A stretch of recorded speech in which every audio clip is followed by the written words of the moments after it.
Nous allons découvrir dans ce DVD le travail des roses. Les roses sont les fleurs les plus vendues. Plus de 50% des fleurs qui sont vendues en fleurs coupées en France sont des roses. Là, nous allons regarder Benoît nous travailler des roses à longue tige.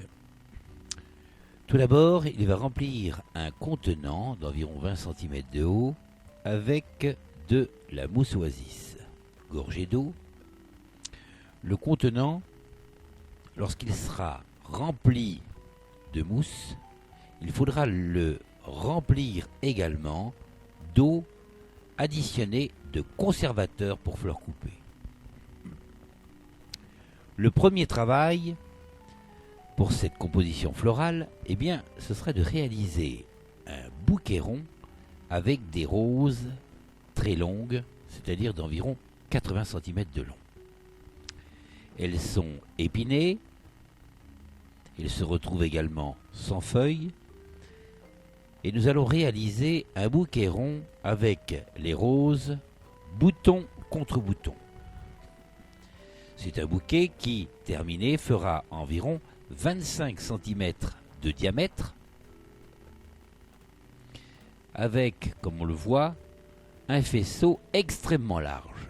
Le bouquet est parfaitement rond, on veut obtenir une demi-sphère. Les tiges peuvent être attachées au fur et à mesure de la fabrication, afin d'éviter qu'elles bougent. Si elles se déplacent légèrement, la sphère qui était parfaite va disparaître. Il faut donc s'assurer d'une bonne solidité et grâce au ruban adhésif, on va solidifier l'ensemble. On vérifie bien sûr à la géométrie parfaite et les tiges seront rassemblées et coupées toutes à la même longueur et en biseau.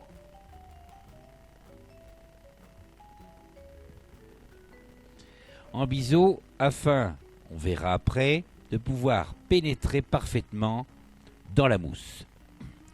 Au départ, Benoît place une première couronne à la base du bouquet ou sur le contenant et il presse à la verticale afin que les tiges pénètrent légèrement dans la mousse oasis qui a été placée dans le contenant. Une fois l'ensemble stable, les mêmes roses vont se retrouver piquées très courtes au ras de la couronne. Elles sont toutes parfaitement coupées en biseau et placées toutes côte à côte à la même hauteur. Ensuite, le lien du bouquet rond, du très haut bouquet rond, est caché par un morceau de bouleau qui fait environ 20 cm de long sur 3 cm de large. C'est de l'écorce de bouleau blanc. Avec la colle à chaud, l'ensemble va être fixé, bois sur bois, avec la colle à chaud. L'ensemble va être fixé en quelques secondes. On obtient déjà quelque chose de spectaculaire, quelque chose de fabuleux. Un véritable arbre à roses.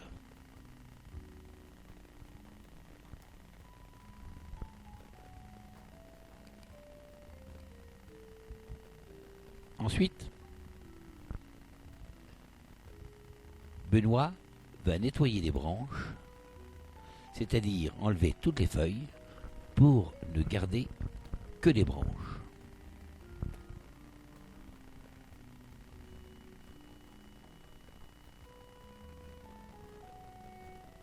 Ces branches vont être placées tout d'abord entre les tiges de rose et retomber pour donner de la puissance à la base du bouquet. On voit qu'une même composition peut évoluer en rajoutant ou en modifiant des éléments. Une même composition peut être une multitude de propositions pour nos clients.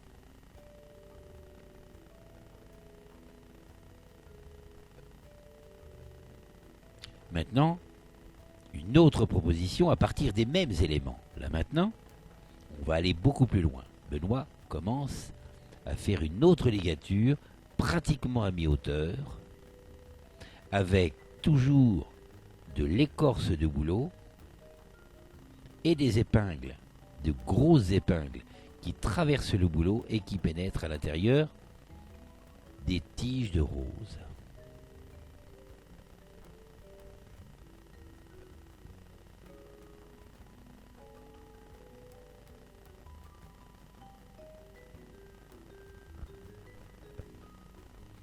On peut mettre un peu de colle, bien sûr, entre les deux lamelles de bois.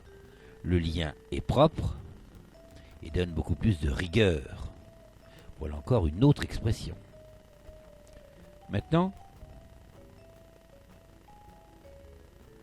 on va proposer une deuxième possibilité. C'est placer les deux anneaux au départ, mettre le bouquet dans le contenant et fixer une couronne sous le bouquet rond.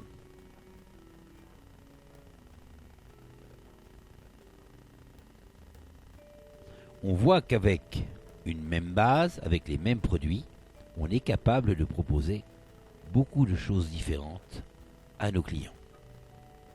Les baguettes de bois pénètrent dans le faisceau du bouquet rond. La base, on va placer des roses piquées dans la mousse. L'ensemble des roses va solidariser tout l'ensemble, c'est-à-dire que la couronne sera bloquée par la présence des roses. Et les tiges des roses qui ont été coupées très courtes sont récupérées et placées entre les tiges du premier bouquet aérien. Les extrémités sont coupées en biseau à 45 degrés pour apporter de l'élégance, de la netteté, de la propreté. Toutes les coupes doivent être identiques. Voilà encore une autre proposition intéressante.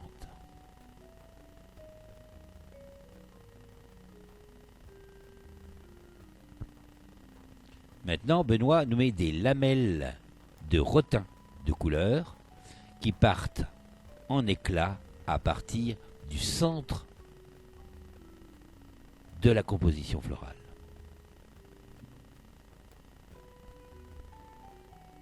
Maintenant, encore autre chose, le poivre qui retombe accompagné de laine. Un côté beaucoup plus romantique. Toujours en partant de la même composition florale. Le poivre rose, les roses légèrement roses, avec la couronne, un esprit parfaitement romantique. Maintenant, nous allons voir le travail de la rose d'une façon complètement classique. La rose, avant d'être travaillée, on va déjà la nettoyer, la séparer de ses épines agressives et de ses feuilles sur plus de la moitié de la hauteur de la tige. Toutes les roses sont nettoyées et, afin de ne pas abîmer la tige, on peut épiner avec une technique simple, le chiffon replié en 4. Vous faites glisser le long de la tige en serrant et vous allez obtenir une tige parfaitement propre, c'est-à-dire que toutes les feuilles et les épines auront disparu. Là, nous allons réaliser donc un bouquet de roses d'une façon extrêmement classique. Rose, feuillage, rose, feuillage. Le feuillage ici, qui est du salal, va servir un peu d'oreiller à la fleur, c'est-à-dire que ça va créer des espaces entre les fleurs les caler afin qu'elles soient bien solidaires les unes aux autres. Là, Benoît nous met les fleurs les unes après les autres, à peu près à la même hauteur, en se décalant très légèrement afin d'obtenir une demi-sphère. Elles sont attachées au fur et à mesure avec un ruban adhésif. Le feuillage est mis également régulièrement pour obtenir, on le voit, une demi-sphère de rose. Ce bouquet va être terminé par une collerette de feuillage, ici tout à fait traditionnelle, c'est-à-dire une collerette de fougères abondante. Il faut mettre les fougères sur 2 à voire 3 épaisseurs pour être en rapport avec la force du bouquet. Une seule épaisseur de fougères ne serait pas suffisante. Toutes les tiges sont recoupées à la même longueur et à l'aide du couteau, on va recouper nos tiges en biseau à 45 degrés.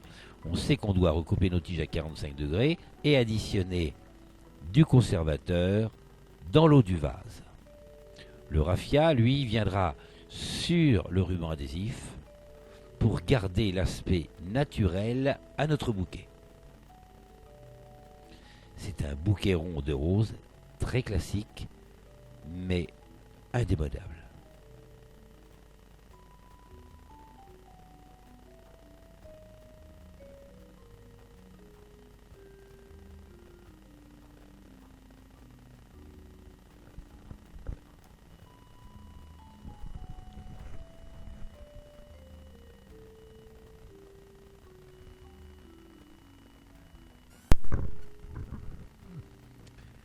Le bouquet est parfaitement rond, beau dessous, dessus, le faisceau est parfaitement respecté, la fleur est mise en valeur, le bouquet est rond dessus et vu sur le côté. Maintenant, nous allons faire quelque chose de beaucoup plus original. Simple, rapide, économique, mais spectaculaire. Déjà, Benoît va prendre des roses, les travailler en faisceau, comme il se doit, les travailler pratiquement au même niveau. Elles sont nettoyées à 50% de leur hauteur, fixées entre elles à l'aide d'un adhésif, et puis, avec des branches de Metsumata, il va compresser ce bouquet de roses afin de lui donner beaucoup de caractère, beaucoup d'originalité et de lui donner du volume également. Commercialement, c'est un bouquet formidable.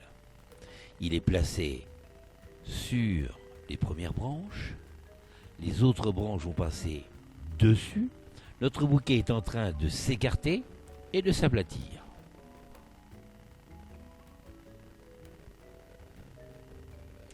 C'est un bouquet qui, bien sûr, finira dans un vase, de préférence plat et long. Il suffit de mettre donc des branches qui pourraient être des branches de saule, des branches Mitsumata, etc., etc., rattachées avec du raffia, ce qui compresse notre bouquet et lui donne de l'originalité. Il suffit de 20 roses et on a un effet maximum. C'est un bouquet à présenter dans le magasin, déjà réalisé.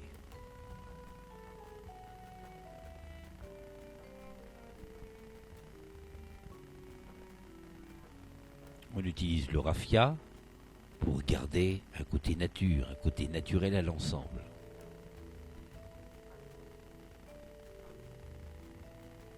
Deux nœuds et pas de boucle. La boucle aura un aspect beaucoup trop décoratif. Maintenant un petit raffia à la base pour cacher l'adhésif qui a un aspect plastique un peu désagréable. par rapport à la tendance d'aujourd'hui, bien sûr.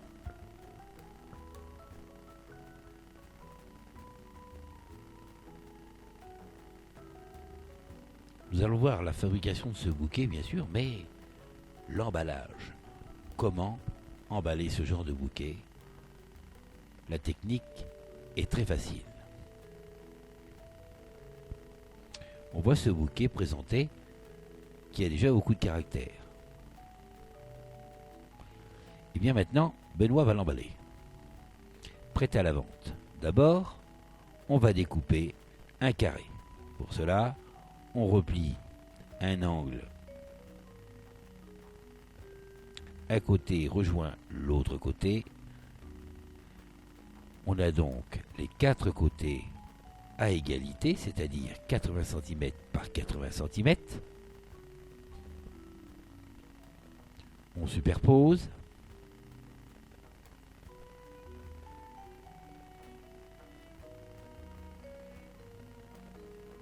On a pris le milieu.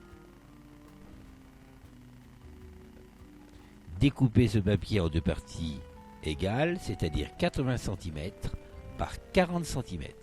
Et puis là, on va fabriquer un véritable accordéon, ou du moins un éventail. Essayez que les plis soient bien droits, c'est-à-dire pas froissés, mais plissés.